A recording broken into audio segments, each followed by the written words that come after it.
আজকে আমরা ত্রিভুজের কোণ ও বাহুর মধ্যে সম্পর্কের যাচাই এই চ্যাপ্টারটি পড়ব। এটি মূলত তোমাদের উপপাদ্যের চ্যাপ্টার। এখানে 4টি উপপাদ্য আছে।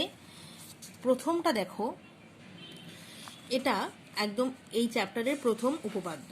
এখানে দেখো কি বলা হয়েছে, ত্রিভুজের কোনো একটি বাহুকে বর্ধিত করলে যে বহিস্থ কোণ উৎপন্ন হয় সেটির পরিমাপ অন্তস্থ বিপরীত কোণ দুটির পরিমাপের যোগফলের সমান। অর্থাৎ একটা উপপাদ্য কিভাবে করতে হয় সেটা আগে একটু তোমাদের বলে নিই। উপপাদ্য মানে হলো যে কোনো একটি গাণিতিক যুক্তি তোমাদেরকে এখানে বলা থাকবে, বা যে কোনো একটি গাণিতিক বিবৃতি তোমাদেরকে বলা থাকবে। সেই বিবৃতিটাকে আমাদের যুক্তি দিয়ে প্রমাণ করে দেখাতে হবে। তো এখানে যে গাণিতিক বিবৃতিটি বলা হয়েছে সেটি কি, যে ত্রিভুজের কোনো একটি বাহুকে, দেখো এই যে একটি ত্রিভুজ রয়েছে এবিসি, বলছে যে এর কোনো একটি বাহু, আমি ধরে নিলাম এই বিসি বাহু, এটাকে যদি বর্ধিত করি, এই দেখো ত্রিভুজ এবিসি এর বিসি বাহুকে যদি আমি বর্ধিত করি, তাহলে যে বহিস্থ কোণটি উৎপন্ন হচ্ছে, ত্রিভুজটি এটা এবিসি এর এই যে বাহুটাকে যখন আমি বাড়িয়ে দেব, এখানে কিন্তু আমার আরো একটা অ্যাঙ্গেল তৈরি হবে। তো সেটা আমাকে দেখাতে হবে যে সেটার যে মান, এই বহিস্থ কোণটির যে মান, সেটা এই অন্তস্থ দুটি বিপরীত কোণের মানের যোগফলের সমান। এটা হলো আমাদের একটি গাণিতিক বিবৃতি। এবার এটা আমাদেরকে প্রমাণ করে দেখাতে হবে যুক্তির সাহায্যে। প্রমাণ করার শেষে আমি তাহলে বলতে পারবো যে আমার উপপাদ্যটি প্রমাণ হয়েছে। উপপাদ্য করার সময় আমাদের কয়েকটি কথা মাথায় রাখতে হবে। এক হলো প্রমাণ, এই যে প্রদত্ত প্রামাণ্য অঙ্কন, এই প্রত্যেকটা যে স্টেপ রয়েছে তোমাদের বইতে, আমি তোমাদের খাতায় করে দেখাচ্ছি, সেই প্রত্যেকটা স্টেপ কিন্তু সুন্দরভাবে লিখতে হবে। আর আমরা চেষ্টা করব এখানে বইয়ের ভাষাটাই লেখার, অযথা নিজেদের ভাষা ব্যবহার করার চেষ্টা করব না। তবে হ্যাঁ, অবশ্যই তোমরা এটা বুঝে বুঝে সুন্দর করে সহজভাবেও লিখতে পারো। এবার আমি প্রমাণে চলে যাব। দেখো, আমি একটি ছবি এঁকে নিয়েছি। উপপাদ্যে কিন্তু ছবিটি অবশ্যই পরিষ্কার করে আঁকতে হবে। এটা তোমরা এমনি স্কেলের সাহায্যে আঁকতে পারো, কোনো কম্পাস ব্যবহার করার প্রয়োজন নেই। প্রথমে একটা ত্রিভুজ এঁকেছি এবিসি। ত্রিভুজের এই যে বিসি বাহু, দেখো এখানে লিখেছি আমি, যা যা এখানে আমি এঁকেছি করেছি সব আমাকে এখানে লিখতে হবে। তাহলে আমি প্রদত্তটা কি লিখছি, যে এবিসি একটি যে কোনো ত্রিভুজ নিলাম এবং এই বিসি বাহুকে ডি বিন্দু পর্যন্ত বর্ধিত করলাম। দেখতে পাচ্ছ? এর ফলে বহিস্থ কোণ এসিডি এবং অন্তস্থ বিপরীত দুটি কোণ এ বি সি আর বি এ সি উৎপন্ন হয়েছে। দেখছো নিশ্চয়ই, এটা বহিস্থ কোণ উৎপন্ন হয়েছে এসিডি, আর বিপরীত দুটি অন্তস্থ কোণ উৎপন্ন হয়েছে এ বি সি আর বি এ সি। এবার আমাদের প্রামাণ্য কি, আমাদের প্রমাণ করে দেখাতে হবে যে এই বহিস্থ কোণ এসিডি এর পরিমাপ সমান সমান অন্তস্থ বিপরীত কোণ দুটির যোগফলের সমান। অর্থাৎ দেখো এখানে লিখেছি এসিডি ইকুয়াল টু হলো ত্রিভুজ কোণ এবিসি প্লাস কোণ বিএসি। এটা হলো আমাদের প্রামাণ্য বিষয়। যেমন ভাবে লিখেছি আমি, এভাবেই কিন্তু তোমাদের লিখে লিখে করতে হবে।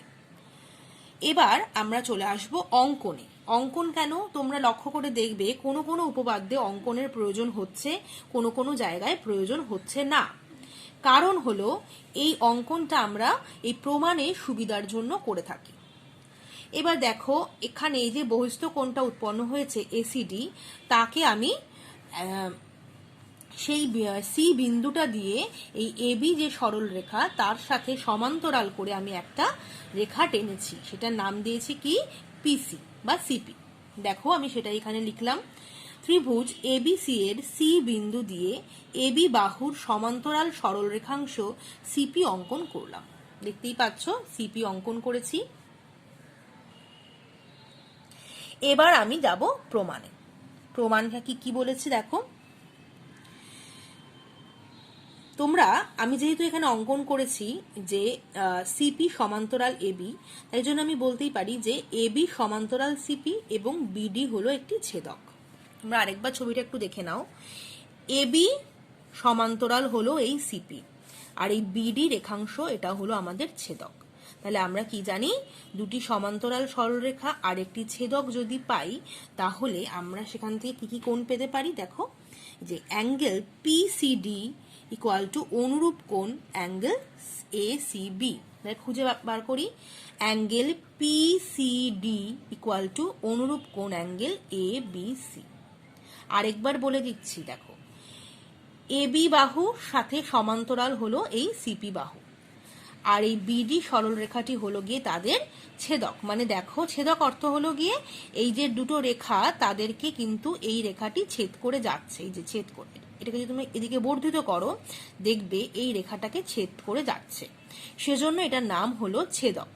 এবার এই ছেদকের একই দিকে দুটো কোণ উৎপন্ন হয়েছে, এই যে A B C R P C D. এই দুটো কোণকে আমি বলবো অনুরূপ কোণ, আর এদের মান কি হবে, এদের মান হবে সমান। আশা করি তোমরা এটা বুঝতে পারলে। এবার আরো একটা জায়গা আছে, দেখো, আবার তাহলে কি লিখবো, এবি আমার সমান্তরাল সিপি আর এসি আমার ছেদক।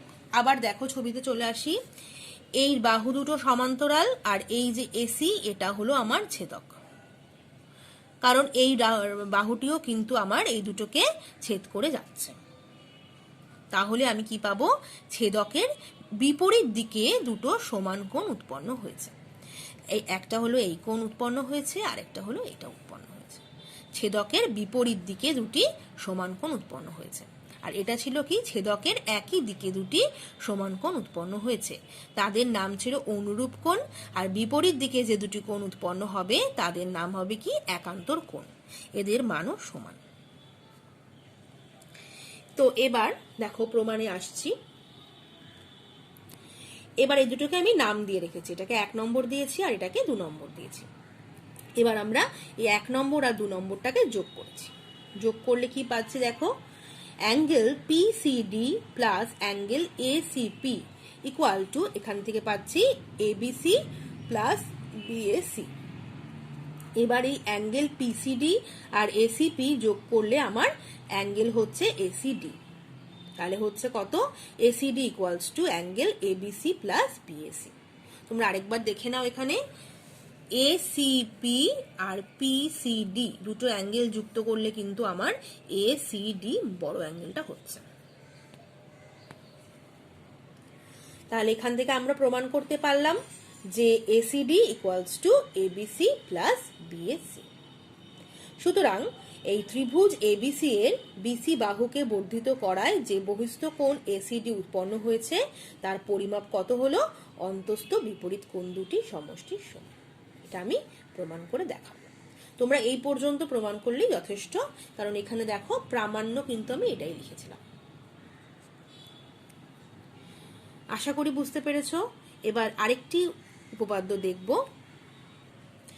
এটা হলো উপপাদ্য নাম্বার 8। এখানে বলেছে, দেখো, এখানকার বিবৃতিটি হলো, একটি ত্রিভুজের 3টি কোণের পরিমাপের সমষ্টি 2 সমকোণ বা 180 ডিগ্রি। এই যে স্টেটমেন্টটা বা বিবৃতিটা, এটা আমরা অনেক ছোটবেলা থেকেই পড়ে আসছি, কিন্তু আজকে আমরা এটাকে প্রমাণ করে দেখাবো যে কিভাবে এটা আদৌ সত্যি হচ্ছে। চলো দেখা যাক। তো প্রথমে আমি একটি ত্রিভুজ অঙ্কন করেছি, ত্রিভুজ এ বি সি, আর এর এই বিসি বাহুটাকে একটু বর্ধিত করে দিয়েছি। চলো, তাহলে প্রদত্ত আমার কি আছে, প্রদত্ত হলো এবিসি যে কোনো একটি ত্রিভুজ। তাহলে প্রমাণ করতে হবে কি, প্রামাণ্য হলো, যেটা প্রমাণ করতে হবে সেটাকে আমরা প্রামাণ্য বলে লিখি। প্রমাণ করতে হবে যে এবিসি ত্রিভুজের 3টি কোণের পরিমাপের সমষ্টি 2 সমকোণের সমান। তাহলে এই 3টি কোণ কত সেটাকে আমরা অঙ্কের ভাষায় লিখছি। দেখো, A B C plus A C B plus B A C, এই 3টি হলো আমার কোণ। একটা কোণ, দুটো কোণ আর 3টে কোণ। এই 3টে হলো আমাদের ত্রিভুজের কোণ। এদের সমষ্টি আমাকে দেখাতে হবে কত, 180 ডিগ্রি। এটা আমাকে যুক্তি দিয়ে প্রমাণ করে দেখাতে হবে। এবার আমাদের অঙ্কন কি আছে? অঙ্কন হলো এবিসি ত্রিভুজের এই বিসি বাহুকে আমি ডি পর্যন্ত একটু বর্ধিত করে নিয়েছি। দেখো তোমরা, ডি পর্যন্ত বর্ধিত করে নিয়েছি। এবার আমরা প্রমাণে আসছি। তাহলে ত্রিভুজ এবিসি এর angle ACD equal to angle ABC plus angle BAC. কেন? তোমরা আবার দেখো, এখানে এইটা আমার তাহলে বহিস্থ কোণ তৈরি হয়েছে। তাহলে আমরা কি বলতে পারবো? অ্যাঙ্গেল এসিডি ইকুয়ালস টু হলো এই দুটো অ্যাঙ্গেলের সমষ্টি, angle ABC plus angle BAC. দেখো তোমরা, এখানে আমি তাই লিখেছি, ত্রিভুজ এবিসি এর angle ACD equals to angle ABC plus angle BAC. আর এটা কিভাবে তোমরা লিখছো, সেই যে যুক্তিটা, সেটা কিন্তু পাশে এভাবে লিখে দিতে হবে। দেখো, আমি থার্ড ব্র্যাকেটের পাশে কিন্তু যুক্তিগুলো লিখে দিয়েছি। এটা না করলে কিন্তু তোমাদের এই প্রমাণটা অসম্পূর্ণ থেকে যাবে, তাতে তোমরা পুরোপুরি নম্বর পাবে না। সেজন্য প্রত্যেকটা যুক্তি আমাদের সুন্দর করে লিখে দিতে হবে। দেখো, যেহেতু ত্রিভুজের বহিস্থ কোণের পরিমাপ অন্তস্থ কোণ দুটির সমষ্টির সমান, শুধু এইটুকু লিখলে আমাদের চলবে। তো এটা বার করে ফেললাম। এবার দেখো, আমরা এই যে সমীকরণটা পেয়েছি, এখানে আমি উভয় পক্ষে অ্যাঙ্গেল এসিবি যোগ করেছি। দেখো, আমরা সেটাও আমি এখানে লিখে দিয়েছি, উভয় পাশে অ্যাঙ্গেল এসিবি যোগ করে পাই। তো এদিকে তাহলে যোগ করলে কত হচ্ছে? Angle ACD plus angle ACB equal to angle ABC plus angle BAC plus angle ACB. উভয় পাশে আমি যোগ করে দিলাম। যোগ করার ফলে আমি তাহলে কি পাচ্ছি? এবার দেখো, angle ACD plus angle ACB, এ দুটোকে বলছে যে এদের সমষ্টি 180 ডিগ্রি। কেন? তোমরা আবার ভালো করে দেখো ছবিটা। এই যে একটা সরল রেখা আমি এঁকেছি বিডি, তার ওপরে একটা লাইন দাঁড়িয়ে আছে, সেটা হলো এসি। এসি লাইনটা দণ্ডায়মান হয়েছে, তার ফলে তার দুদিকে দুটো কোণ উৎপন্ন হয়েছে, একটা হলো এসিডি আর একটা হলো এসিবি। তো একটা সরল রেখার ওপর একটা সরল রেখা দণ্ডায়মান হওয়ার ফলে তার বিপরীত দিকে বা উভয় দিকে যে দুটো কোণ উৎপন্ন হয়, তাদের সমষ্টি কত হয়? 180 ডিগ্রি। এটা কিন্তু আমরা ওই কোণের চ্যাপ্টারে পড়েছি। তো সেক্ষেত্রে আমি বলতে পারি যে ACD plus ACB equals to হলো 180 ডিগ্রি। তো সেই যুক্তি থেকে আমি এখানে এটা লিখেছি। তোমরা দেখতেই পারো যে আমি যুক্তিটা কিন্তু পাশে লিখে দিয়েছি, যে বিডি সরলরেখাংশের ওপর সি বিন্দুতে সি এর সরলরেখা দণ্ডায়মান, তাই জন্য এই দুটো উৎপন্ন কোণের সমষ্টি হলো আমার 180 ডিগ্রি। তো এই দুটোর যদি সমষ্টি 180 ডিগ্রি হয়, তাহলে আমরা এখানে লিখেছিলাম যে এ দুটো যোগফল ইকুয়াল টু আবার এই তিনটে কোণের যোগফল। তাহলে আমরা লিখতেই পারি যে এই তিনটে কোণের যোগফল ইকুয়াল টু 180 ডিগ্রি। তাহলে আবার এই তিনটে কোণই তো আমার হলো গিয়ে ত্রিভুজের তিনটে কোণ, এসিবি মানে এবিসি, এসিবি আর বিএসি। তাহলে এটা ইকুয়ালস টু আমি প্রমাণ করে দিলাম যে এদের মান হলো 180 ডিগ্রি বা দুই সমকোণ।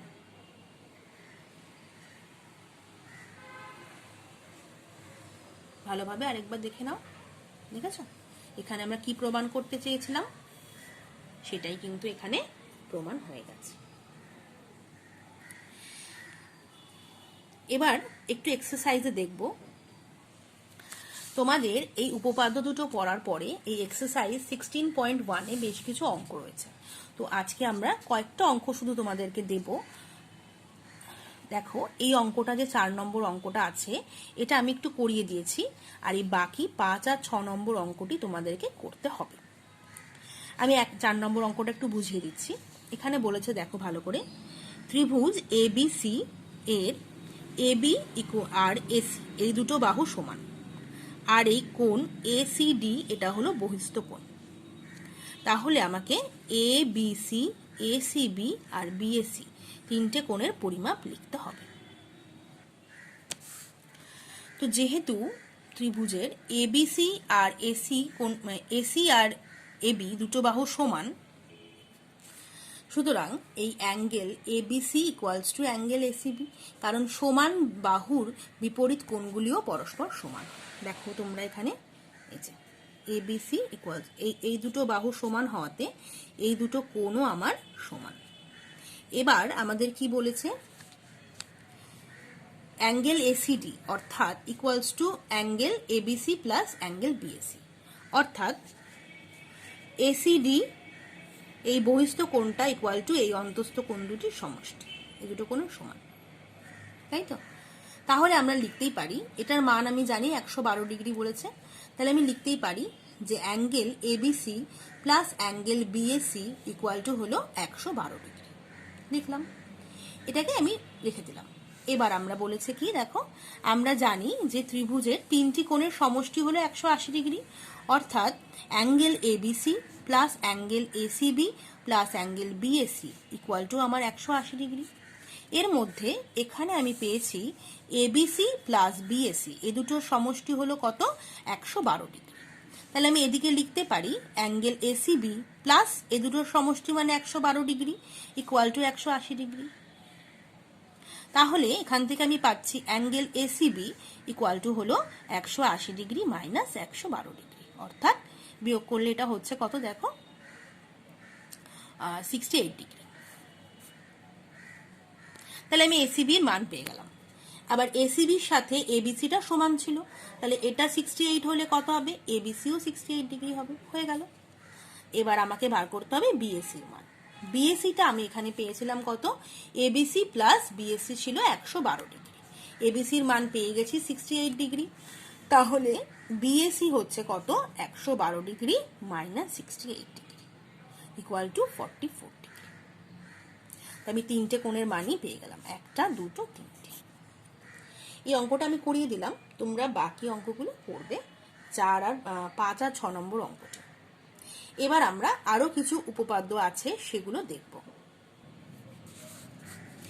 এটা আমাদের বইয়ের 9 নম্বর উপপাদ্য। এখানে দেখো কি স্টেটমেন্ট বলেছে।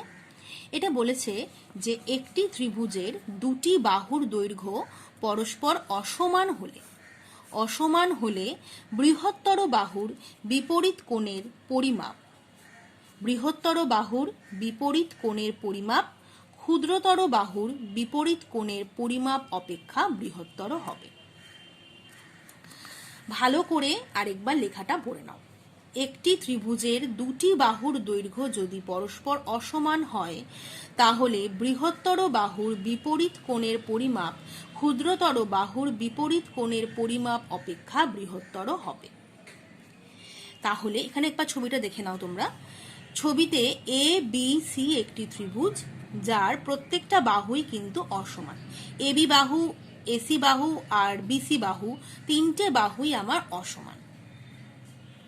এবার আমাকে এখানে এটা ক্ষুদ্রতর বাহু আর এটা হলো আমার বৃহত্তর বাহু, মানে এবিটা আমার ক্ষুদ্রতর বাহু আর এসিটা হলো আমার বৃহত্তর বাহু। এটা আমি তোমাদের ছবি থেকে একটু বোঝাচ্ছি। এবার আমরা উপপাদ্যটাতে চলে যাব। ভালো করে দেখো, এবিসি ত্রিভুজ, প্রদত্তটা দেখে নিচ্ছি। প্রদত্ত হলো এবিসি যে কোনো একটি ত্রিভুজ যার এসি বাহুর দৈর্ঘ্য এবি বাহুর দৈর্ঘ্য অপেক্ষা বৃহত্তর, অর্থাৎ এসি গ্রেটার দ্যান এবি।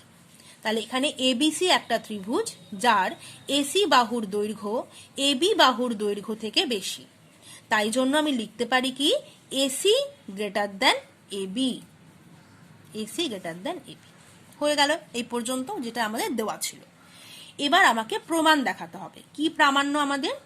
দেখো, এসি বাহুর বিপরীত কোণের পরিমাপ আর এবি বাহুর বিপরীত কোণের পরিমাপ অপেক্ষা বৃহত্তর হবে। বৃহত্তর বাহুর বিপরীত কোণ হলো এটা, আর ক্ষুদ্রতর বাহুর বিপরীত কোণ হলো এটা। তো আমাকে কি দেখাতে হবে, যে এই কোণ A B C is greater than কোণ A C B. A B C is greater than A C B.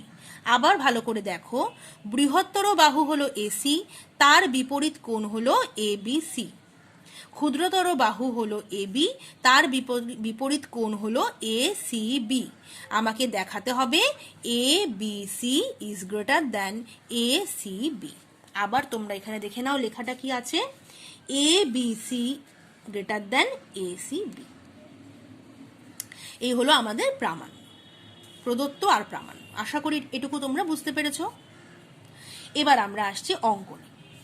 অঙ্কন কি করেছি দেখো, এসি বাহু থেকে এবি বাহুর দৈর্ঘ্যের সমান করে এডি অংশ কেটে নিলাম, বি ও ডি বিন্দু যোগ করলাম।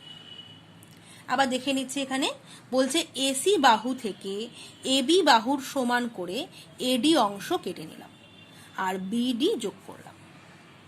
ঠিক আছে, তার মানে এবি সমান সমান এডি, এবি বাহুর সমান করে এডি অংশ কেটে নিলাম আর বিডি যোগ করলাম।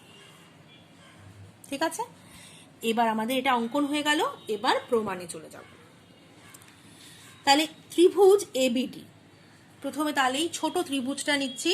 ত্রিভুজ এবিডি এর এবি ইকুয়ালস টু এডি, এটা আমরা অঙ্কন করেছি এইমাত্র। তাহলে বলতে পারবো যে এই দুটো কোণ আমার সমান, কারণ কিছুক্ষণ আগেই বলেছি সমান বাহুর বিপরীত কোণগুলো সমান হবে।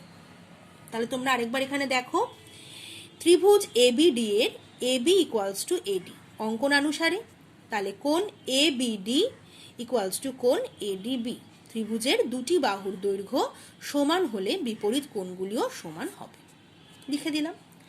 এবার আমরা কি বলছি, ত্রিভুজ ডিসিবি এর বহিস্থ কোণ ADB equal to DCB plus DBC. তোমরা ছবিতে চলে এসো। এবার আমরা আসছি কোনটা, ত্রিভুজ না বহিস্থ কোণ, হ্যাঁ ত্রিভুজ ডিবিসি, ত্রিভুজ ডিসিবি এটাও বা ডিবিসি যাই হোক না কেন, এটাও একটা ত্রিভুজ গঠিত হয়েছে। এর বহিস্থ কোণ তাহলে কোনটা, এডিবি। এই ত্রিভুজটা যদি আমি কনসিডার করি তাহলে তার ক্ষেত্রে এটা হলো আমার বহিস্থ কোণ এডিবি। এডিবি তাহলে এটা কার সাথে সমান হবে, এই দুটো কোণের সমষ্টির সাথে সমান হবে। তাহলে আমি লিখতে পারি কোণ এডিবি, তাদের যে অন্তস্থ বিপরীত দুটি কোণ সেটা হলো ডিবিসি আর ডিসিবি, তাদের সাথে সমান। অর্থাৎ এই কোণটির মান হলো এই দুটি কোণের সমষ্টির সমান। তোমরা আরেকবার লেখাটা দেখে নাও। এখানে বহিস্থ কোণ এডিবি ইকুয়ালস টু হলো ডিসিবি প্লাস ডিবিসি। ত্রিভুজের বহিস্থ কোণের পরিমাপ অন্তস্থ বিপরীত কোণের সমষ্টির সমান। অর্থাৎ ADB is greater than DCB. তাহলে আমরা এখানে কি বলতে পারি, এই যে কোণটা এটা যেহেতু এ দুটো কোণের সমষ্টির সাথে সমান, তাহলে আমি নিশ্চয়ই এটা বলতে পারি যে এই কোণটি এই কোণটির থেকে বড়, তাই তো? কারণ দুটো কোণ মিলিয়ে এই কোণটা তৈরি হয়েছে। তাহলে এডিবি কোণটা নিশ্চয়ই এসিবি কোণ থেকে বড় হবে, মানে সরি এসিবি বা ডিসিবি কোণ থেকে বড় হবে।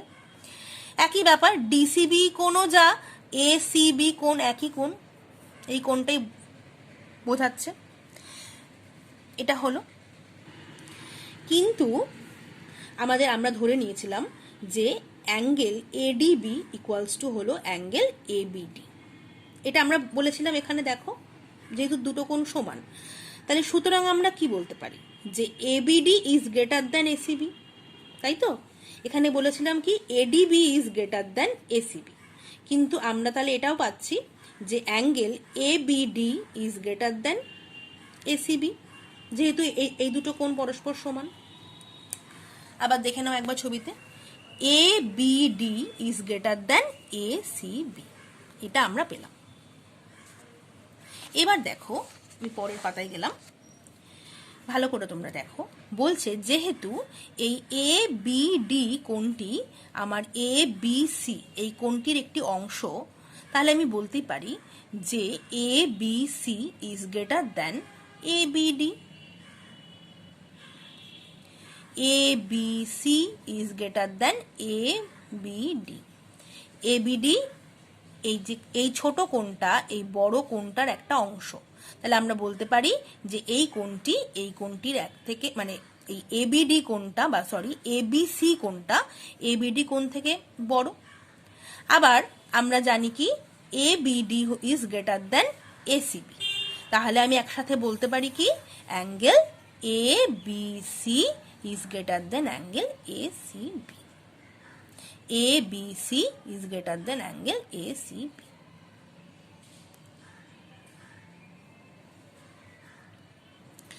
লাস্টের দিকটি আরেকটু ভালো করে বুঝে নাও। যেহেতু এ বি ডি আমার এ বি সি এর অংশ, তাই জন্য আমি বলেছি A B C is greater than A B D, হয়ে গেল। আবার A B D is greater than A C B, তাহলে আমি দেখো এই দুটো যেহেতু কমন, তাহলে আমি বলতে পারি অ্যাঙ্গেল এ বি সি হলো এ সি বি এর থেকে বড়। এটা হলো আমাদের 9 নম্বর উপপাদ্য। আরেকটি আছে আমাদের 10 নম্বর উপপাদ্য, এবার সেটা দেখব। এখানে বলেছে যে প্রমাণ করো বা প্রমাণ করি যে একটি ত্রিভুজের দুটি কোণের পরিমাপ পরস্পর অসমান হলে, এখানে বলেছে আবার কোণ, তোমরা যদি ভালোভাবে খেয়াল করে দেখো দেখবে আগের 9 নম্বর যেটা ছিল আর 10 নম্বর যেটা হয়েছে এটা কিন্তু পরস্পর মানে পূরক, মানে উল্টো আর কি। দেখো এখানে কি বলছে, একটি ত্রিভুজের দুটি কোণের পরিমাপ পরস্পর অসমান হলে বৃহত্তর কোণটির বিপরীত বাহুর দৈর্ঘ্য ক্ষুদ্রতর কোণটির বিপরীত বাহুর দৈর্ঘ্য অপেক্ষা বৃহত্তর হবে। ঠিক এর উল্টোটা কিন্তু আমরা 9 নম্বরে প্রমাণ করে এসেছি। সেখানে কি ছিল, বৃহত্তর বাহুর উল্টো কোণ আর ক্ষুদ্রতর বাহুর কোণের মধ্যে সম্পর্ক ছিল, এখানে কোণের সাথে বাহুর সম্পর্ক। চলো প্রমাণ দেখছি। তো প্রথমে আমি একটা ছবি আঁকলাম, এবিসি একটা ত্রিভুজের ছবি আঁকলাম। তাহলে এখানে কি প্রদত্ত আছে, যে ত্রিভুজ এবিসি যে কোনো একটি ত্রিভুজ যার কোণ এ বি সি এর পরিমাপ কোণ এ সি বি এর পরিমাপের থেকে বেশি, অর্থাৎ এই কোণটা এই কোণটার থেকে বড়। ABC is greater than ACB. তাহলে কি প্রমাণ করতে হবে, প্রামাণ্য হলো ত্রিভুজ এই যে এবিসি কোণের বিপরীত বাহু হলো আমার এসি আর এসিবি কোণের বিপরীত বাহু হলো আমার এবি।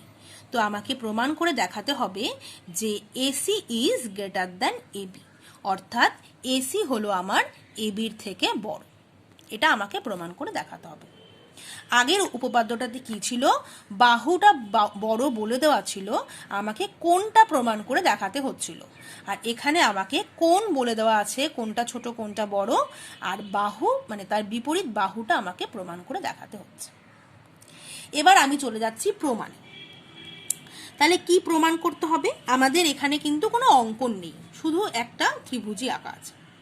প্রমাণ হলো, প্রমাণে বলছে যে এসি বাহুর দৈর্ঘ্য যদি এবি বাহুর দৈর্ঘ্য অপেক্ষা বৃহত্তর না হয় তবে কি কি হতে পারে। তাহলে হয় এসি বাহু আর এবি বাহু সমান হতে পারে, আর না হলে কি হতে পারে, এসি বাহু এবি বাহু থেকে ছোট হতে পারে। ভালোভাবে দেখো এটার প্রমাণটাতে কি করতে হবে। প্রথমে আমরা ধরে নিচ্ছি যদি এই দুটো বাহু মানে এসি বাহু যদি এবি বাহু থেকে বড় না হয় তাহলে হয় তারা পরস্পর সমান হতে পারে, আর না হলে এসি বাহুটা এবি থেকে ছোট হতে পারে। এই দুটো ধরে নিলাম। তাহলে দেখো এটাকে 1 নম্বর আর 2 নম্বর দিয়েছি। এবার 1 নম্বরটা যদি হয় তাহলে কি হবে দেখো, তাহলে যদি এসি ইকুয়ালস টু এবি হয় তাহলে আমরা লিখতে পারি যে তার যে সমান সমান কোণ দুটো, তাহলে কোণ লিখতে পারি কোণ এবিসি আর এসিবি তারা পরস্পর সমান, কারণ ত্রিভুজের দুটি বাহুর দৈর্ঘ্য সমান হলে তাদের বিপরীত কোণগুলো সমান হবে। আবার যদি AC is less than AB হয়, যদি এটা ছোট আর এটা বড় হয়, তাহলে আমি লিখতে পারি কি যে এই কোণটার থেকে ছোট, অর্থাৎ কোণ এবিসি ইজ লেস দ্যান কোণ এসিবি লিখতে পারি। দেখো এখানে তাই লেখা রয়েছে, কোণ এবিসি ইজ লেস দ্যান কোণ এসিবি। যেহেতু ত্রিভুজের দুটি বাহুর দৈর্ঘ্য অসমান হলে বৃহত্তর বাহুর বিপরীত কোণ ক্ষুদ্রতর বাহুর বিপরীত কোণ অপেক্ষা বৃহত্তর হয়, মানে আগেরটাই পড়েছি আমরা। কিন্তু এই দুটো শর্ত যে দুটো আমি পেলাম, এ দুটো কিন্তু কোনোটাই হতে পারে না, কারণ আমাকে দেওয়া রয়েছে কি যে angle ABC is greater than angle ACB. তো আমাকে যেটা দেওয়া রয়েছে সেটার বাইরে তো আমি যেতে পারবো না, তো আমাকে এটা দেওয়া রয়েছে। তো সেই এটা অনুসারে এই যে দুটো শর্ত আমি দেখাচ্ছি এই দুটো কিন্তু কোনোটাই সত্যি হতে পারে না। তাহলে আমাকে কি ধরতে হবে যে এসি এবির থেকে বড়, অর্থাৎ AC is greater than AB. তো এটাই আমাকে প্রমাণ করতে এখানে বলেছিল। আশা করি তোমরা বুঝতে পেরেছো। তো আজকের চ্যাপ্টারে আমরা যে 4টে উপপাদ্য ছিল আমরা সেগুলো সবগুলোই পড়ে ফেললাম। আমি যতটা সম্ভব বোঝানোর চেষ্টা করলাম, তোমরা আবার চেষ্টা করবে বাড়িতে ভালোভাবে দেখার, পড়ার, আর যে দুটো অ্যাসাইনমেন্ট দিয়েছি সে দুটো একটু করবে। তোমাদের বইয়ের এই যে 5 নম্বর 16.1 থেকেই দিয়েছি, 5 নম্বরটা করবে, আর এই 6 নম্বরটা তোমরা একটু দেখবে, মানে করবে। আজকের ক্লাস এখানেই শেষ।